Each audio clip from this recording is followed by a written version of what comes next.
প্রবাস হচ্ছে স্বপ্ন পূরণের জায়গা। এখানে মানুষ অনেক স্বপ্ন নিয়ে আসে।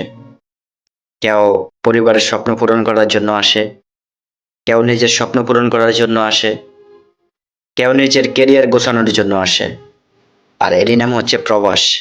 এখানে মানুষ অনেক পরিশ্রম করে দিন শেষে টাকা ইনকাম করে, আর ওই টাকা বাড়িতে পাঠায়। যদি কম হয় তাহলে এই প্রবাসীকে দেখতেও পারে না পরিবারের মানুষগুলাই। আপনি যতক্ষণ দিতে পারবেন ততক্ষণ আপনাকে পরিবারের মানুষগুলো ভালোবাসবে। দিতে পারবেন না, আপনাকে জিজ্ঞাসা করবে না যে তুমি কি খাইছো, কখনো জিজ্ঞেস করবে না।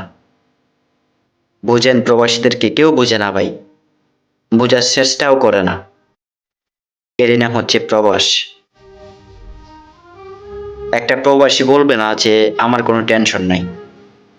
আমি মনে করি প্রত্যেকটা প্রবাসীর কোনো না কোনো টেনশন থাকেই। কেউ পরিবারের চিন্তা করে, কেউ স্বপ্ন পূরণ করার জন্য চিন্তা করে, কেউ দিনের পর দিন পরিশ্রম করতেছে কিন্তু সফলতা দেখা পায় না। কেউ এখানে বিষের পাতাকা ছাড়া পইরা আছে শুধুমাত্র স্বপ্ন পূরণ করার জন্য।